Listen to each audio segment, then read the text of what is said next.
Hi, everyone. Welcome out to our webinar today, 8 Secrets for Successful Sales Management. I'm your host today. My name is Kristen Trone. And while we wait for a few more people to get on the line, we'll start with a little video clip.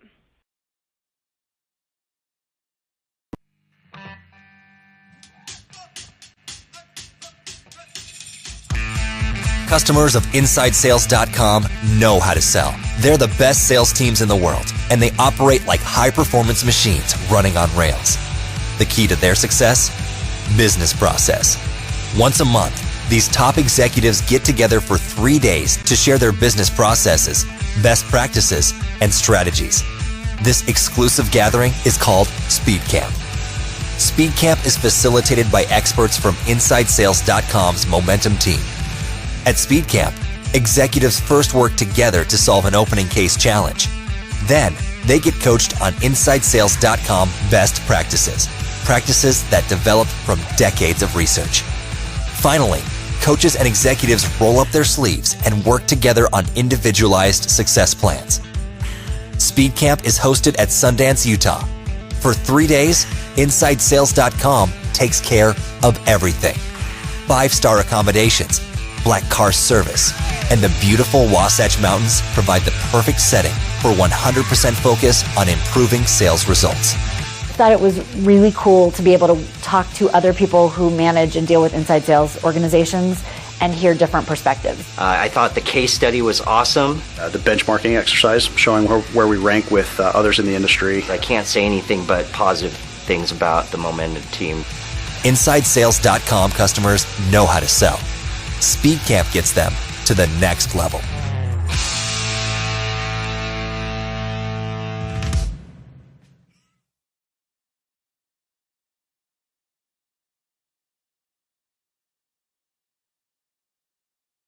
Kind of a fun video, high energy. So SpeedCamp is something that my team does. My name is Kristen Trone again. I'm a senior strategist on the Momentum strategy team.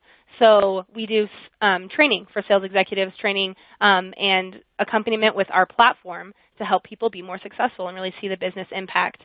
So we're really excited today to have David Mattson on the phone. He'll be presenting to us in just a few minutes, and he is the president and CEO of Sandler Training. You've probably all heard of Sandler Training, and we're excited to hear more about that today. We're really excited that David is joining us. Thanks for everyone that is joining us live today. We are broadcasting live, and we'll hear from David in just a few minutes. But before that, let's get started with just a few pieces of housekeeping. So how the webinar will work, it will last for about an hour. You can type your questions also along the way. If you have questions about what we're talking about or questions about our company specifically or what have you, you can go ahead and type those in the question and answer box on the bottom of your web client. And we'd also love it if you'd promote the webinar via social media using the hashtag ISDCwebinar. ISDC is InsideSales.com. Also, this is being recorded, so at the end I'll give you some information on how to access that recording. But go ahead and feel free to contribute as you'd like to with those question and answers. So starting with myself, my name's Kristen Trone, as I said. I'm a strategist on the Momentum strategy team here at InsideSales.com. So I want to present myself, and then David will introduce himself just with a few questions. So I'll start with a fun fact about myself. I really enjoy science in the kitchen. I would like to say that I'm kind of like America's test kitchen. I like to test out several recipes when I'm looking for a new recipe and sort of create my own. My role at my company, as I said, is I'm a strategist, but I'm on the strategy team here, which we call Momentum. Our team helps really drive the value of our platform as we sort of drive business impact. And we do that through data analysis and business process design as we sort of interview reps and figure out where we can really see lift. Where I've gained my experience, really, I would say, is on the floor with reps. As a strategist, I spend a lot of time with reps doing seat rides, seeing really where their pain points are and where their strong points are in their sales process. And what makes me an expert? Well, along with being on the floor a lot with reps and really seeing how sales works, I would actually say that my background in science gives me a good analytical perspective, which really helps me solve the problems that we see, even in the sales process. These skills are really have been able to translate well. I studied biophysics at Stanford University, and I worked in a research lab there for 2 years at the medical center. And last of all, where can people find my content? Well, I'll be published on the Sales Insider blog. Just recently I published an article there, and that's insidesales.com/insider. And I'm also a published scientist in the Journal of Biochemistry. So that's a little bit about me. Let's move on to David. David, can you go ahead and give us a little presentation of yourself? Sure. Thanks, Kristen. A little bit about myself. So I'm the CEO of Sandler Training. I have actually started as a client in 1985 and then started working for a Sandler trainer. And I thought to myself, I didn't realize as I first showed up that salespeople were made. I always thought they were born. And I thought I was one of those groups of people that just weren't born into the right pool. So once I realized, sitting in a Sandler class, hey, I could learn this stuff, I started working for the local Sandler trainer. And then in 1988, I came down to work for Dave Sandler, who founded our company. And that was an awesome experience. I knew going into it that he was the guru, so I really took the opportunity to suck up as much knowledge as I could. And I had a 6-year relationship with David before he passed away. Personally, where have I gained my experience? Well, I was a client. Certainly, I had owned a business prior to Sandler. And like you, Kristen, I had the ability to live with our team, and equally as important as our clients. So I was in the field doing workshops, doing seminars, being a consultant, getting the opportunity to walk through dozens and dozens of different clients' hallways, sitting in their board meetings, and really getting an understanding of how business works both domestically and internationally. So it was really a great experience. You can find all our content, certainly in all the social media channels, but Sandler.com. You can find our content. We've written quite a few books that are all bestsellers, so anything that has to do with sales or sales management. Quick little fun fact for me, I have a list of things that I'm afraid of. And so I just went to do the bungee jumping, and I did the skydiving. That was on my list. So I've got now shark. I'm going to do some shark diving. I'm afraid of that as well. So I'll try to cross that off the list as I move forward. And I'm an introvert. So for somebody that speaks in front of thousands of people a year, I'm introverted by nature. And when I say that in front of the audience, if you take my personality profile, I'll always come back as the person who is sitting in the side of the party watching others and observing, but not necessarily air traffic controlling all of those conversations. That's a little bit about me. Today, as Kristen said, my goal is to give you some secrets to successful sales management. And we've got thousands of people with us here today. So I know we have different roles in different size companies. But in general, I think sales management is a tough job. And I think it's probably the toughest job in any organization. Because if you think about what we do, we have to make sure that our teams are self-sufficient and are as productive as possible, if you think about that for a second. Because as a sales manager, I've got a lot of different initiatives that I'm juggling. I'm juggling all the stuff that comes from upper management. I've got to deal with the customer issues. And then I also have to make sure that my team is productive. And that's really what we're supposed to be doing. That's how we're judged. And we all know that if your team is like any other team, you've got people that are stuck in what I call comfort zones. And a comfort zone in my world is somebody that is probably working in my world at maybe 50, 60% of capacity. I know they could do better, and maybe they did better in the past, but they've hit some level. Maybe they're economically comfortable and I'm making enough money so I don't really want to kill myself. Or I just don't know what to do. There's a lot of reasons for comfort zones, but I think we've all experienced them. So we've got to figure out, how do I make my team productive, knowing that I've got a group of my team members, and we all have the 20-60-20 rule where I've got my top 20% that I want to leave alone, and hopefully I can clone the rest of my organization to look like them. I've got my 60% that if I could just, as a sales manager, increase their productivity by 10, 15%, I would blow through my quota, blow through my numbers, and that's great. And, of course, I've got my other 20% which are either completely new to the organization and or probably shouldn't be in my organization. So we all have that. And as we try to make our people as productive as possible, I think the ultimate goal for a sales manager is to create an atmosphere of self-sufficiency. I want salespeople to be confident and have confidence and conviction when they're in front of our customers and our prospects. And how do I create that? And it sounds so intuitive yet, but when I talk to sales managers and I observe them, and I've been on many sales meetings and calls, they actually create an atmosphere of learned helplessness. And the salespeople are afraid to take the next action in that sales process without permission or to ask for, hey, what do I do next? And in the beginning, that may have been called training. I mean, I don't think so, but it could have been called training. And maybe as a sales manager, you want to make sure that they're making the right moves, but somehow that just never disappears. So this learned helplessness thing kicks in. So what I want to do today is to share some best practices with you that we've captured from around the world. And so I'll give you a brief introduction about who we are and where are these best practices coming from.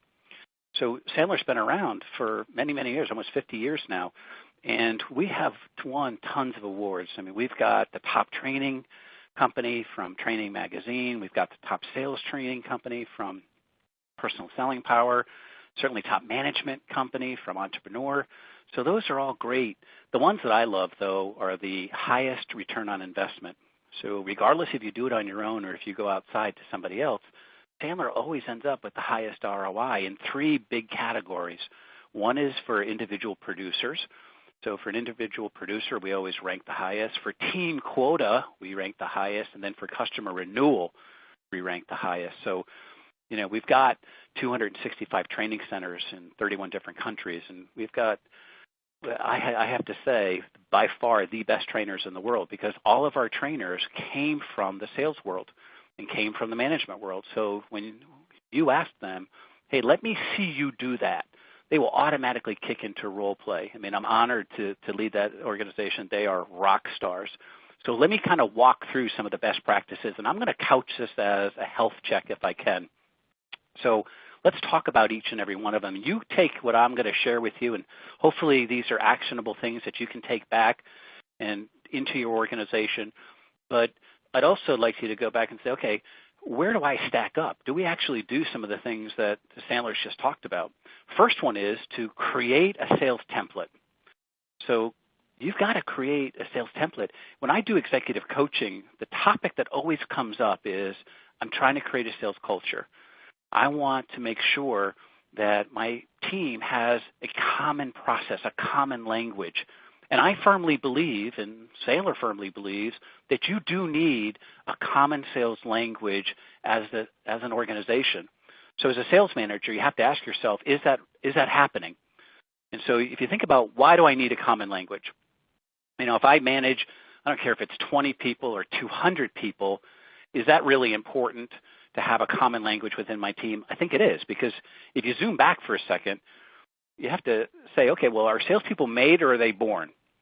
And if we were in a program together, I'd have 50% of their hands raising in one way or the other.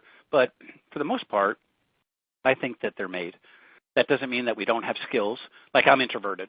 Can I sell? Of course I can sell. It may take me some more energy, but I can sell. So automatically, you can shape me, you can make me.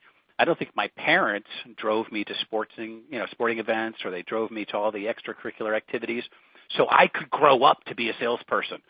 I don't think that's what they had planned. My parents expected me to be a teacher or an accountant or a lawyer or a doctor. I don't think we sat around the kitchen table saying, David, when you graduate from the university, boy, you're going to be an awesome salesperson. That didn't happen. So they are made. When we were in the hospital, my parents didn't say, hey, is David healthy? Yes, he is. And by the way, he's going to be the first salesperson in your family. Not what happened. So we are made. It's going to take some more energy than others. And so that's a big premise. So if we are made, we do need the language. And language in other parts of the organizations are there anyways, if you think about it. Your accountants can talk to my accountants. They have the same language. They all know what those terms are. Your marketing group can talk to my marketing group. We all know what SCA is. We all know what the conversion ratios are. So it's there. It just seems to be in sales, that we don't have a common language. And I think that's important. Now, let's talk a little bit about how to get that, or do we have it? So here's the health check. Can you sit your team in a room or on the phone, depending on where they're located, and ask them to write down from the time that they're prospecting to the time that they're selling additional products and services to your customer, write down the process that they follow. That's your first big aha moment. Because sales managers would say, of course, all my salespeople will have the exact same thing on their pieces of paper. Because if you were to say to them, draw 6 or 7 boxes and just tell me your process, start to finish, how many people on your team would be the same? Now, I've done this tens of thousands of times. I would tell you the majority of people on the phone, your team would not have something that looked even remotely close to each other. So if that's true, if you can believe it for a second, it's got to be so hard as a sales manager to manage people who are attacking the sales process completely differently. So how do I do that? Well, it's really difficult. So let me give you some things that you may want to do. If you believe that creating a sales process and a sales language is important to your organization and you're not sure whether they have it, your first step is do it at a sales meeting. Just ask everybody to pull out a blank piece of paper, draw 6, 7, 8, 9, 10 boxes on there, and just say, start to finish, what's the process? That's your first. And once you get past that, and if you haven't, if it comes up and it's not congruent, then create a brainstorming session and say, what do we do step 1? Okay, what do we do step 2? You're going to find it's not that hard to create a common methodology. Now, of course, I love Sandler, but you can use any process. I mean, I think for the majority of our large institutional clients, they already have a 6, 7, 8 step process. They use Sandler to make it more effective. So I'm not asking you to convert to the Sandler selling system, but certainly, you need one on your own. And here's step 2. After you've got the 6, 7 steps, whatever it is for you, then under each one of those macro boxes, so for example, you may have qualification as one of your steps. What are the 2 or 3 things that you need to do under qualification before you think it's a good idea to move to the next box in your sales process? So your first move is, what is my sales process?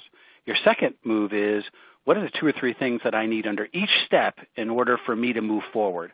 Because salespeople, they move too quick through the sales process.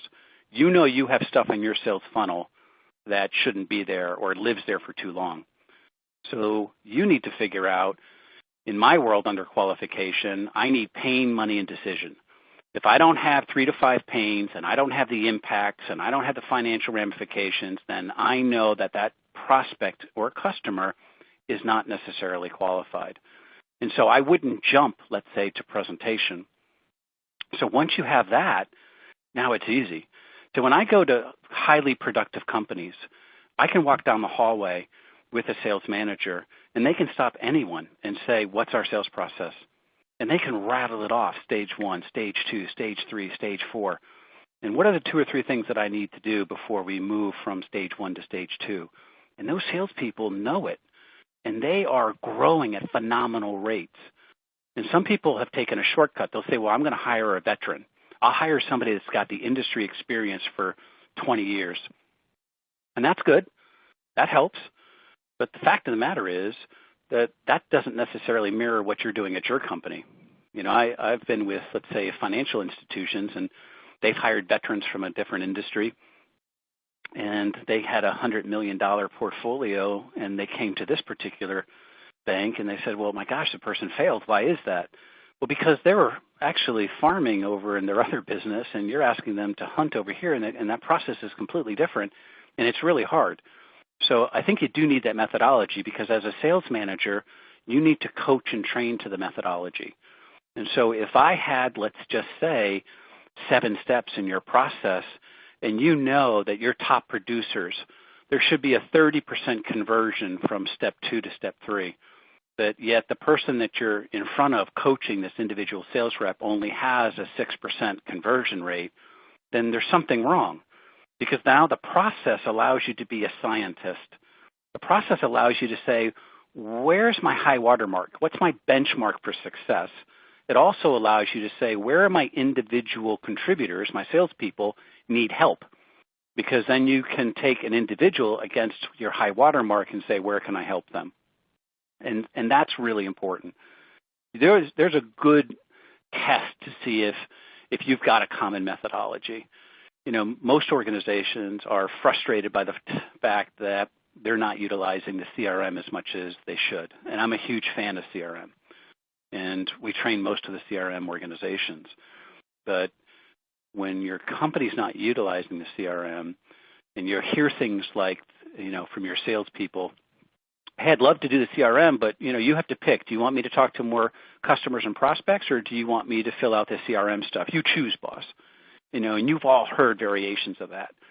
Well, in essence, that's symptomatic to chances are the CRM doesn't match the sales process that's either followed by the individual or your organization. So I always like to make sure that you've tailored that CRM to match the sales process. Most organizations buy a CRM product thinking it is sales process, and it's not. So you can create one. You can do it in less than 2 to 3 sales meetings.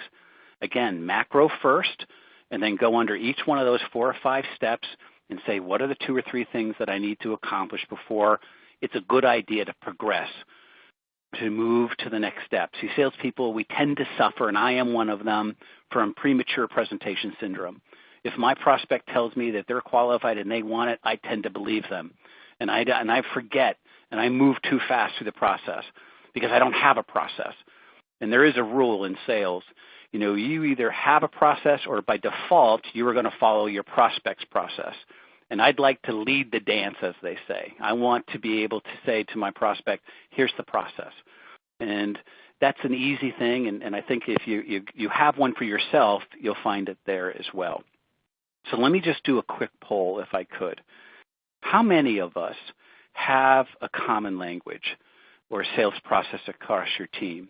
Now, when you're answering this poll, think about if you sat your team in a room and everyone had a blank piece of paper and you asked them to write down, 5 to 10 boxes, how many of them would actually have the same process written down?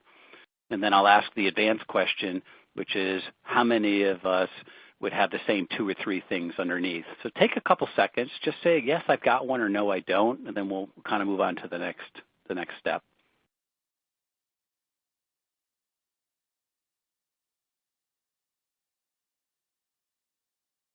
Let's see what we have. So most salespeople say, or sales managers will say, yeah, I don't have a process. And that's great. And I think that's being honest. And I think the good news is within 30 to 60 days, you could create one on your own. And I would sit maybe with your top producers and just say, okay, what do you do start to finish? And you could take best practices and create one. For those that say they do, and there's a lot of us that say they do, which is I congratulate you. So for those 42%, I would just here's the reality check. When you leave this call, walk down the hallway and ask your salesperson, the first one that you see, tell me our sales process. Because I know when I'm in an organization and a manager says to me, of course we have sales process. And they actually go into their desk and they pull it out. The problem is no one else actually follows it or knows it. And I have said many a time, I will bet you my fee for training. I'll bet you my fee. We'll sit 10 of your salespeople in the room that they will not have a consistent process written down. If they do, I'm going to come in and do my stuff over the next couple of years for free. If they don't, then it's over. And guess what? I haven't done it for free yet. So I applaud you if you have a process. Just do a reality check and go and check it out and see if you do. All right, let's do another best practice that awesome sales managers and organizations have to make sure that their people are self-sufficient is a playbook. So create a playbook. Now, I know in our organization, every person that comes into our company gets a playbook. I don't care if you're a salesperson or a manager. And why is a playbook important for a second? Well, have you ever run into the situation where tribal knowledge walked out the door. Somebody who's been in a particular position for 10, 15 years or was just an absolute rock star, they had all the answers. They left the company. And when they left the company, so did all those rock star answers. And they were at a 10, and we were at a 6, and we were still there at a 6 because the 10 left. So tribal knowledge is there. Also, if you're managing more than one person, people are great at different things. I've got people in our organization that are just awesome at handling objections. Others are great at the phone. Others are just fantastic at dealing with competitive situations. So I'd like to take the best of the best and create a playbook so everybody can be as good as they can be. See, what drives me insane is this mentality that you have to be there for 20 years, 30 years in order for you to learn by the road of hard knocks. I think that's ridiculous. I think if you can tell me what your top producers do, then as a single salesperson, it's really my responsibility to go and mimic it, to go and just reflect back to my prospect what the response to the objection is that's being used across the country that has great results. Why would I learn by just kind of messing up? Who needs that? And if you think about playbooks for a second, hey, there's a lot of other organizations that have playbooks, right? If you think about whether it's sports, there's a ton of sports. We all have playbooks for sports. If you're paid tens of millions of dollars as a professional athlete and you go to a different company or a different team, they don't say, hey, listen, I'm the top of my game. I don't need to know what you're running here in these plays over at XYZ team. I'll do my own stuff. That's not how it works. But if you have a common methodology, which we talked about in a second, you also could have a playbook.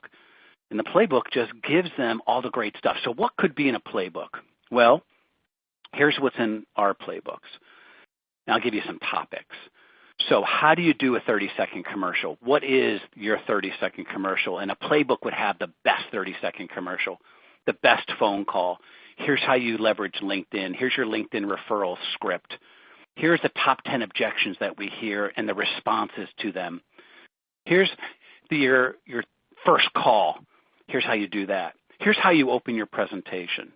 And for managers, it's things like, here are your top 3 interviewing questions. Here are your top 10 coaching scenarios. Here's how you handle an individual meeting on the phone, those 5-minute touch calls. Here's what you do over here. And so as a sales manager, if you think about it, we are the least trained group of people in any company, and it's the most important job. Most of us got our job because somebody transitioned up the corporate ladder or out of the company, and there's an empty chair.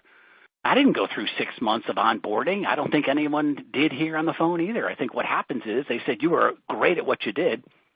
We'd like you to be a sales manager. And so playbooks for sales managers are just as important as playbooks for salespeople. And so that's really important. So for us, I know I expect my people to look at that playbook and to become the best that they can be in every category. If you were to create a playbook, and I've done this high-tech and low-tech, and high-tech is awesome, but I think it gets lost sometimes. Low-tech seems to be, in my experience over the last 27 years, is more, it's used more. It's more functional for some reason. Now, that's changing a little with the millennials, but certainly people love it.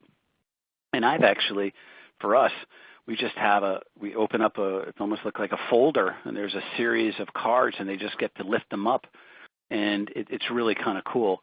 And all of the Sandler trainers have them, but you can create them too, because all you have to do is to say, what do I want my people to be great at? What are the categories within my sales process that I wish everybody was great at? And as a sales manager, you do enough coaching calls where you could just create this playbook over time.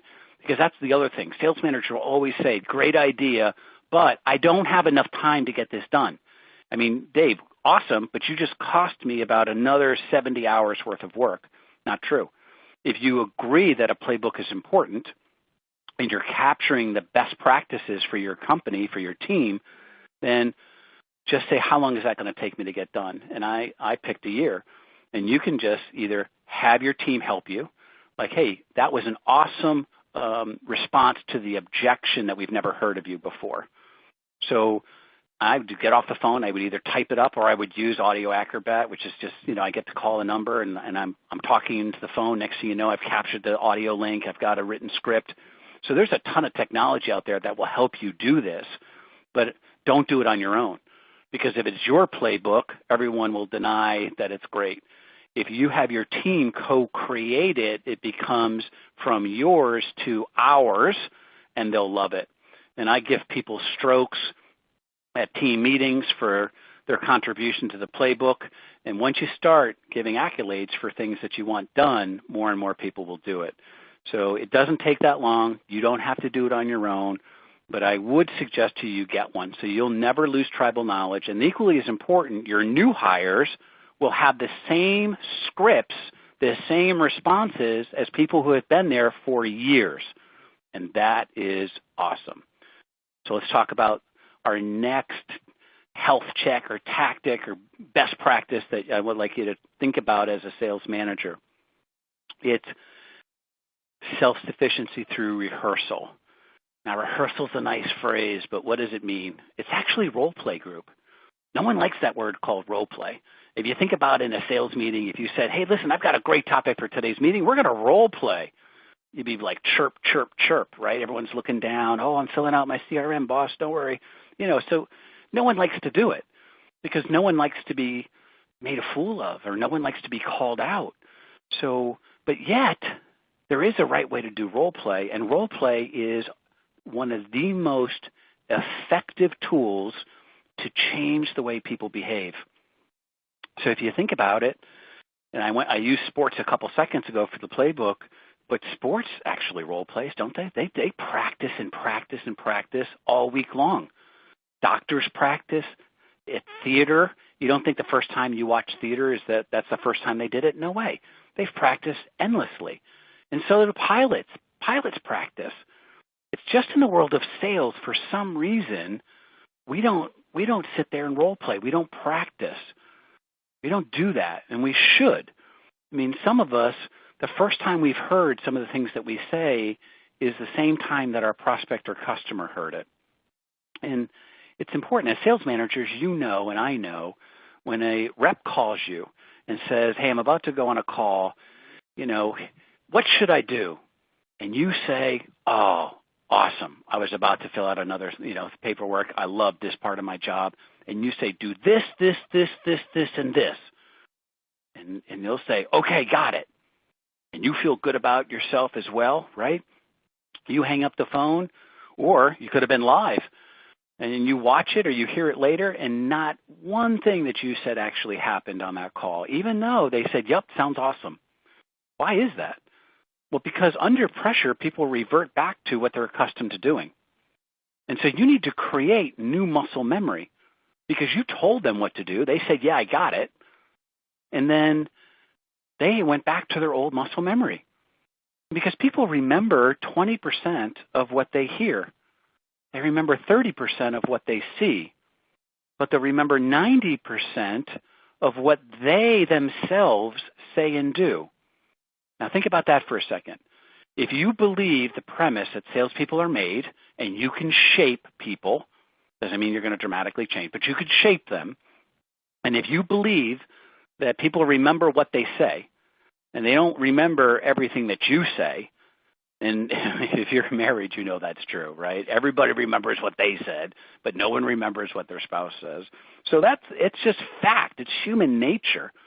So we want them to say it out loud. When you tell them, they're remembering a small percentage. When they get to say it out loud, then they'll do it. And so how do we set up an environment where they actually get to practice? Well, there's a couple steps, so let me explain them to you. Step number one, if you're going to do role play properly, is first of all, just philosophically, you have to be comfortable with doing it. Don't go role playing something that you don't know yourself. So if you're uncomfortable, let's say with a prospecting call, that's not probably your first go-to move for role play. You may want to pick something that you're comfortable with because now your competence as a sales manager is up. So, but step number one is, let's assume for a minute, let me put you in a scenario. I was on a call or I listened to a call and I realized that they did not set an agenda. The salesperson just showed up and threw up all their topic, right? So it wasn't engaging. It wasn't two-way. There was no rhyme or reason to this call. So first step is to explain why an agenda is important so that you can put it into context. But the second thing, and the equally most important thing, is I want you as a sales manager to play salesperson. So what doesn't work is, hey, I noticed you didn't have an agenda. Let me hear that again, or let me see you do that. Well, think about that for a second. George, I noticed you didn't do a good agenda. I'd like you to show me that again. Well, that doesn't work. Obviously, if George knew how to do an agenda, George wouldn't be asked to be doing it again. So he automatically doesn't feel good about it, and he's not going to learn anything from that. But instead, you could say, George, look, one of the things that I've found is having a great agenda in the beginning of the call kind of sets the stage, right? A call that starts well tends to end well. George, let me show you how I would do it. Now you demonstrate, right? You show it to them because salespeople learn by illustration and imitation. That's why that playbook is so important. So they'll watch you do it. They'll listen for you to do it. They're learning more from watching you than you putting them on the spot to repeat something they didn't know in the first place. And then I love to let them personalize it. So I'll always say, number 3, I'll say this to George. George, our personalities are different. First of all, how do you think the prospect would feel about what I just said? Because I want George to, because if George says to me, the prospect's not going to feel good about that, George is not going to do it himself. But if he says, oh, I think that would go well. All right, first speed bump now passed. The second speed bump for George to own this is for me to say, how would you change it to fit your personality, George? Well, I would say this, this, and this. Okay. And I would actually do it again. But then finally, after I've done it once or twice so he could see it, I've actually changed my talk track a little bit to incorporate the way that he would do it. So now it's his. I would say, George, let's reverse roles for a second. Why don't you feed back now? How would you do that? How would you set up that agenda? Now, George has heard it once or twice. So George now mimics back what he's heard. Is it perfect every time? The answer is no. But I'll help him through coaching to make sure, hey, George, let me do that one more time, right? You know how to do that. But what happens is when George is now probably not with me, he's on his own, he's going to do that first call, George is going to set an agenda because his muscle memory is now changed. Is it going to be perfect every time? It's not. But when you're telling people what to do, that's not coaching. So this is really important. So I guess my question, and let's do a quick poll for a second. Now, how often do you rehearse, do you pre-call, do your stuff with your people? How often do you rehearse with your people?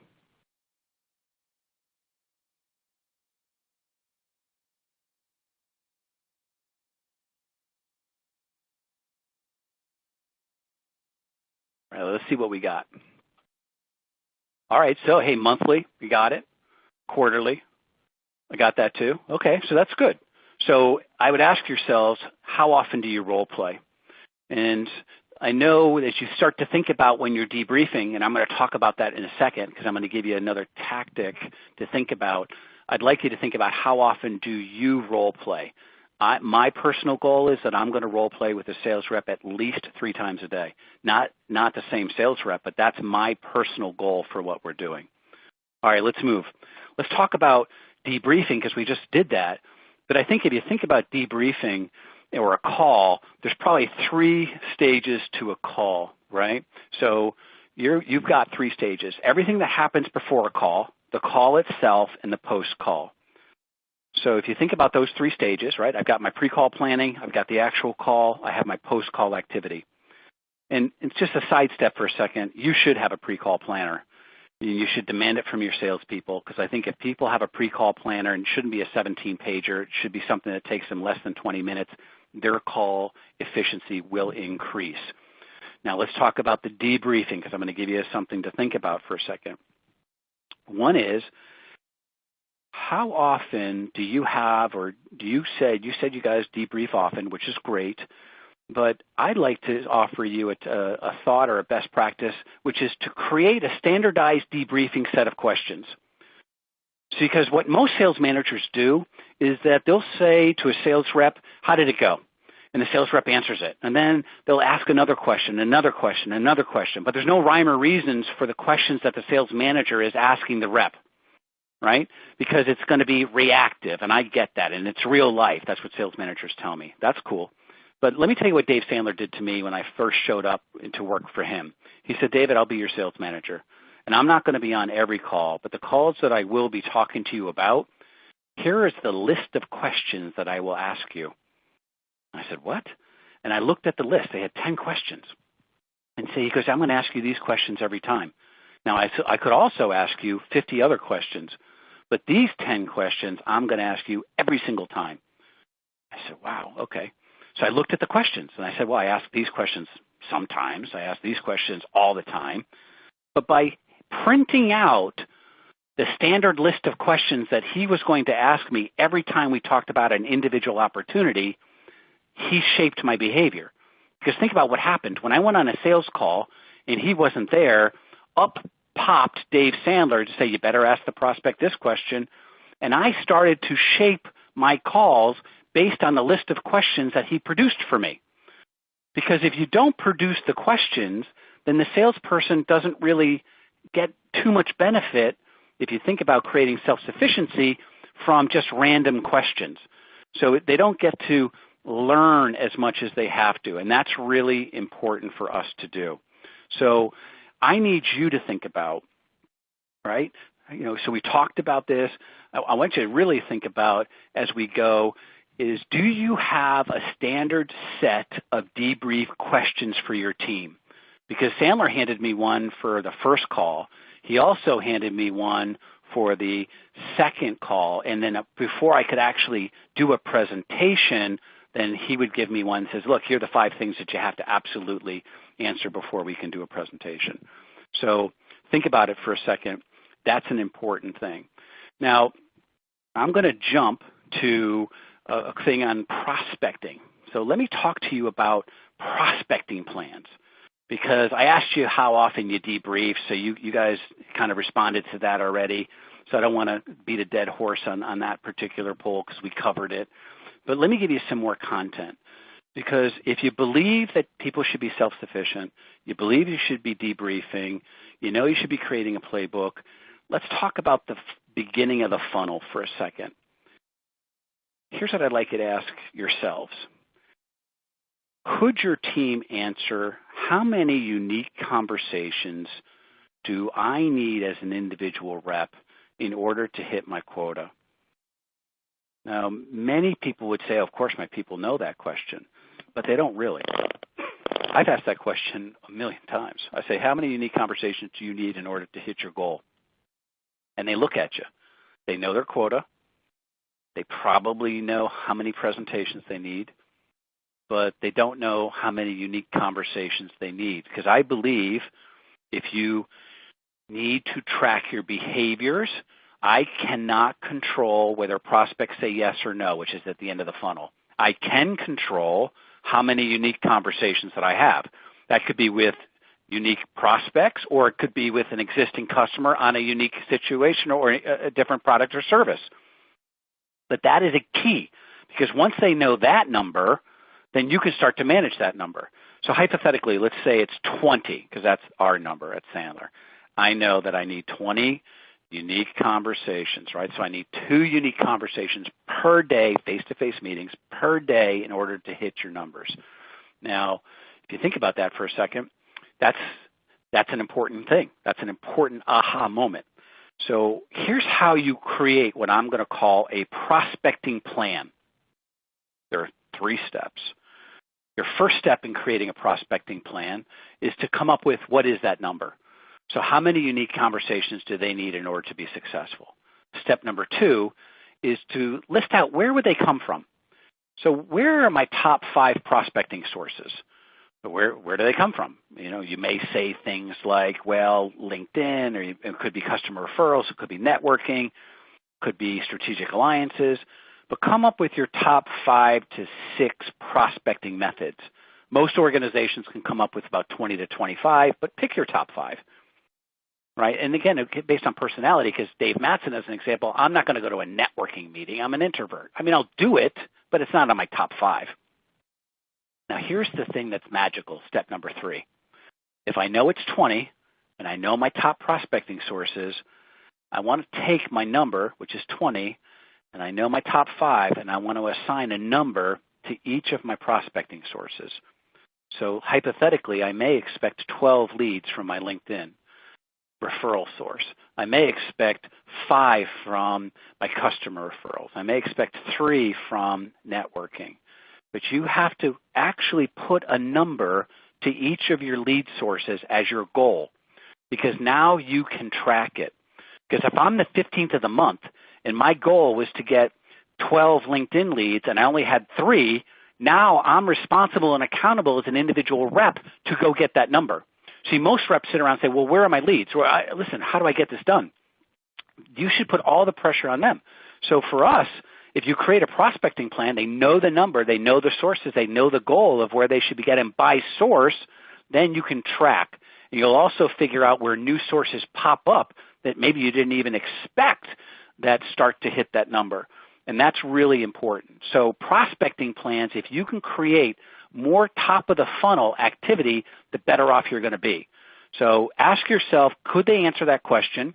How many unique conversations do they need in order to hit their number? And do they actually have goals set aside by lead source so they can track that? So let me give you a final one, because I know we're running up against time. Some best practices. It's really attracting and hiring great people. So there's I think most sales managers start off in the interview process, where I think really most of it should happen ahead of the time. So there's some steps here that you see on your screen, but certainly the cost of bringing people on is about 5 times salary. It's really expensive. And so you've got to make sure that you have the right person on your team, because you know that you're judged based on whether your team hits the numbers, and so is everybody else. So let me explain some of these, because some of these boxes you know, because they intuitively make sense. One is the success profile. So what does it take to succeed at that job? So for instance, for a success profile in one of my global accounts people, it's you need to be, you're calling on C-level executives. It's a 3-month selling cycle. It's $1 million plus. So there are certain characteristics that job entails. So I'm not going to go after a transactional salesperson that has a history of a selling cycle of 30 minutes and sells a $50 item. It's just not going to fit. So my job, the characteristics of this job look like this. The second thing is what we call the search model. So the job looks like this. That's my success profile. And then I'm looking for who's my optimal person. My optimal person is really, I'm going to use an acronym called SEARCH. And what that means is what skills, S stands for skills, what skills would this person need in order to be 100% successful at that job? What experience should they have at their previous job in order to be successful at this job? And then I say, okay, well, what attitudes should they have in order to be successful here? What results should they have had at their previous job to be successful here? And C is cognitive skills, and H is habit. So if you can say this is the job characteristics, this is who fits in the job, which is your search model, then the third step is you can create your optimal interview questions. Most sales managers don't have pre-printed interview questions. You really should, because if you know the job profile and you know this search profile, then you don't have to make up your interview questions. And so you're going to be asking good questions about their skills, their experiences, and their results at their previous job. And that's important. Now, you can do assessments, and everyone's got them. And so an onboarding. And by the way, onboarding is important. I would ask you, and I'll give you a quick 2-step process on onboarding, but I think onboarding salespeople is probably one of the most important things that you could do. And so we can offline, and I'll give it to the group. I'll send you a quick steps on how to onboard your salespeople, because I'll ask you a quick poll question if I can, which is most companies don't track the time to hire to the time to profitability. So ask yourself that. The time that you hire somebody, do you track from the time that you hire them to when they're profitable to your company? Like I'll go into an organization, they'll say, well, I think it's about 18 months. I know if you properly hire and onboard, you can bring that down at least by 50%. So let's see what we have. Yeah, so a lot of people don't track that, and you really should, because if you track it, now it'll drive you insane. Because otherwise what you're doing is you're going to be a hostage to the sales cycle. Because otherwise what you do is you hire somebody, and if you have a 6-month selling cycle, you're going to give them a pass for 6 months because you're not tracking it yet. You don't have a good onboarding program. And so that's really important, because then if they don't hit their first 6-month cycle, you're going to let them track to the second 6-month track. And so it's just a vicious cycle. So it's important that you track it so you can get there. So Kristen, I know we covered an awful lot, but those are some of the best practices that I think people could take back immediately if they use those search models, and then, of course, pre-print their interview questions. Absolutely, Dave. These are some great points. Thank you so much for presenting today. I think it's been really valuable to hear about the necessity of good coaching and planning within a sales organization because, and I love this analogy, it's really not enough to just throw your reps some keys to drive. You really have to be teaching them to drive the car. And teaching's not just throwing out information, but it's providing these tools and the relevant feedback, as you talked about. I really love that point, Dave, on the feedback process and the debriefing and having those specific questions, because it really will help reps think every call they make about what they need to do and receive that specific feedback that they need. So as you can see here in this slide, we have like a little bit of a situation where we have a man working on a conveyor belt, and we're talking about skills and technology. And I do like this because we do need the technology. We need something feeding us leads, feeding us these boxes, as you can see. But without the skills, without the knowledge and the sort of internal process that we gain with either teaching or with sort of tribal knowledge, you don't know what to do with what is being fed to you. So it really is so much a combination of the skills and the technology, or as I like to say, sort of the art of sales with the science of sales. It really is necessary to have both sides of that. So talking about the science of sales, and I'll skip over this slide, the way that our platform works with the science of sales is with something called Neurolytics. Neurolytics is our predictive analytics platform, which is machine learning and sort of gets smarter with each call that's made within your organization. So we have, as you can see there, a really big number, almost 100 billion data points of sales interactions that we've collected over the last 10 years or so, which creates sort of a model telling your reps or prescribing to your reps who should be called and when. Of course, we need to combine with that the skills that we've discussed today. A lot of our job on my strategy team that I work on here at Inside Sales is combining this technology with the necessary skills, or sort of teaching these reps how to drive so that they can really be successful. And of course, technology is great, but utilize that technology to its full benefit. So actually, I think we'll give some information on how to get this recording. So today's webinar will be on demand, but we'll share it over YouTube. We'll have a YouTube link. Is that correct? I think so. And we'll send a link out to all of the attendees today, and we have some free resources available. Do you want to speak to that, Dave? Sure. For people that want to find out, hey, what's the buying process out there, and what can my people do to become more effective, and why salespeople fail? And I used this term earlier, how to lead the dance between you and the prospect. That's a free book for you to read. But also for those that are not Sandler clients that want to learn a little bit more about Sandler, have at it. Come to one of our training centers. We've got 265 of them. They're in every major metropolitan city anywhere in the world, and pick a topic, whether it's prospecting or selling or sales management or interviewing, and sit in as my guest. No pressure. You'll enjoy it. You'll walk away with a ton of stuff that you can implement immediately, and meet a lot of local entrepreneurs / sales managers in your community. That's great. I'll have to download that as well. I'm interested to see everything that it says. It's been really great today. So I think we'll just get to the Q&A. I wanted to rush a little bit past my slides toward the end so that we could answer some of your questions. We've had a lot of participants today and a lot of questions. So there's a few questions, especially specifically for you, Dave, regarding what you talked to us about today. And so I think I'll combine two here. One question was, do you find that a script stifles people's creativity to find an even better solution than a script? And so how strictly should it be followed? And then another question going along with that is, how long should a script be? So can you speak a little bit to the scripts, Dave? Sure. Well, first, I think if you don't have anything, a script is a great starting point. So for me, when I create a playbook as an example, it'll have a sample script in there. So I think it's your job as an individual rep is to personalize the script. And so for a manager, I want to give them, this is an example of excellence, and my scripts will be written, but I also give them an audio file so they could hear somebody doing it. So I think that's equally as important. And then allow them to, change it and personalize it. But I think when somebody starts with nothing, you want to give them the script. As far as how long should scripts be, I break mine down to, for me, I like to have people start to remember and memorize and learn scripts at about 2 to 3 minute intervals, and that's it, because it's really hard to learn a 45-minute first call.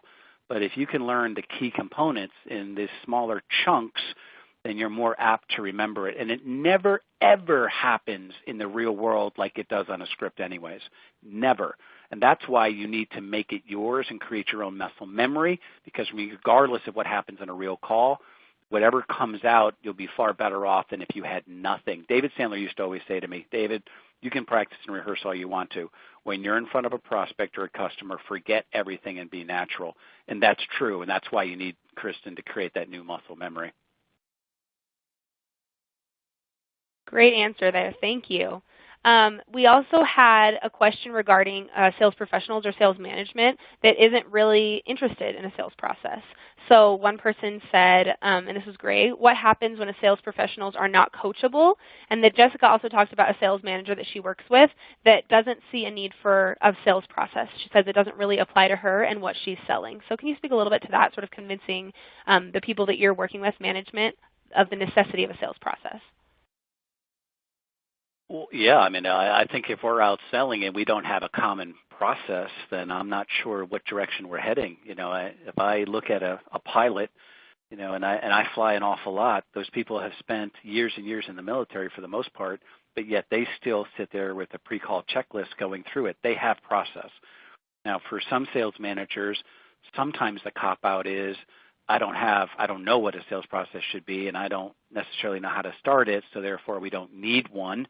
But I think if you're going to coach, you need to coach to a process of some sort. Otherwise, you're coaching on individual scenarios, which don't necessarily increase the productivity of the individual overall. It'll help that situation, but not the overall effectiveness of the person.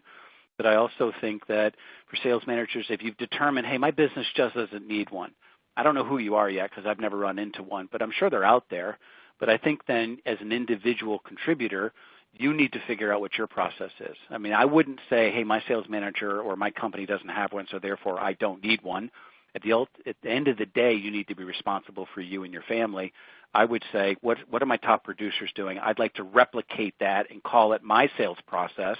And then as an individual, I will follow this methodology throughout. Now, are there variations? Of course, that's real life. But that doesn't mean that you can't replicate best practices with your own company, and therefore, regardless of what happens, you'll know you're doing the best that you can, and I would bet you'll be in the top echelon of your company. Excellent. And I would add to that as well for Greg and Jessica. As I've seen lots of different sales cycles, lots of individual reps, and lots of different organizations, and really so much efficiency is lost when people don't have a generalized process. So much time is wasted, and it's difficult maybe to see this if it's yourself, but so much time is wasted on things that we don't need to waste time on, and we won't waste time on if we have a streamlined process. And I'd invite you all to look. So our platform sort of gives a lot of different tools that help streamline that process so that we can sort of plug and chug a little bit more. Of course, every situation is very unique and we have to remain creative, but it's really necessary to have some type of process so that we're being efficient. If you think of like making cookies, if you don't have a recipe and you just sort of throw a different amount of stuff in every time, it will only work out some of the time. So it's important to be consistent. Another question that's come up is, what are the 3 most efficient tools to maintain momentum and high engagement of salespeople on a daily basis? If you want to touch that one first, Dave. Sure. I'd like a pre-call plan if you can keep the momentum going with pre-call planners. And that's just, you can have 6 to 7 basic questions that will help that. I think debriefing on the back end. And I think the WIMs, the weekly individual meetings that you have with people. To me, what are your behavioral goals? And you said something, which is the recipe. For me, if you want to keep momentum in your team, don't manage results necessarily. And again, I know that's blasphemy, and that we all keep score that way. But create a behavior plan for your team, and that's what you should be actually managing is, what do I need to do every single day to be successful? Because once I have that behavior plan down, or the recipe for success as we'll call it, then you know exactly what to do every single day. May you burn a cookie, using your analogy? You could. You could mess it up, but for the most part, it'll come out. See, I'm a big believer in you manage behavior and not results, because you can't actually determine who's going to say yes and who's going to say no. But if I were to control and become a behaviorist as a manager, then my outcomes will be, more clear and more consistent as I move forward. So those are the things that I would do. Excellent. That's great. So I think actually we'll just take one more question and just speak to it really quickly so we don't take up too much of your time there on the line. So if you put a question in, you submitted a question and we haven't spoken to it, do feel free to either reach out to Dave or myself via any of the social media. All the information is on the slides. Or we'll also try to write in some responses to the questions that have been asked. So Dave, actually, let's just end with one question. Speaking a little bit to Sandler Training, someone asked, what's unique about Sandler Training that makes it effective? And if you could speak to that just for a couple of minutes. Yeah, sure. Thanks. A couple different things. First of all, I think we are experts in sales management, and leadership. So if you want your salespeople to speak the same language as a sales manager, that's important. A lot of organizations, the sales force, if you're strategic selling or tactical selling, you have 2 different processes, and sales managers do as well. The overarching things that we teach are applicable to each of those roles. I also think when you're going in live, and we can read blogs and we can do a lot of stuff, but our local training centers give people an opportunity to listen and watch and hear other people's issues within the sales process and hear the responses from the trainer. And that's really important because I'm not in it. I mean, you said something earlier on. It's tough to see inefficiencies when they're yours. When I'm watching somebody else do a role play, I learn an awful lot. So Sandler has a very conversational selling model. We have a pull process, not push. I think when you push people through the sales process, they resist. I think when people love to buy but hate to be sold. And so it's a very conversational model. And it really doesn't matter about your personality. Sandler allows you to be very flexible. You don't have to learn scripts and become somebody that you're not. And that doesn't mean I'm not a believer in scripts. It just allows you to have that flexibility. But I think the biggest thing is 2 things. One is that when you're in a training center, you're in front of people who do this for a living. And so I always expect salespeople to say, I'd like to see you make that sales call. I'd like to see you make that phone call. And we will jump right into role, and we will become you in about 3 seconds, and you get to play prospect. And we'll show you how to do what we teach because we eat our own dog food. And then we also have something called the success triangle. If you write a triangle on a piece of paper, we have behaviors, attitudes, and techniques. Sandler's known for awesome techniques. That's what we're known for. But the reason why we have so many fans around the world and the reason it works is not because we have awesome techniques. It's because we also deal with attitudes and behaviors. We teach you how to behave properly and what you need to do every single day to be successful, and that's really important. We also teach you how to think. How can you have equal stature in front of prospects? How can you deal with failure? How do you deal with success?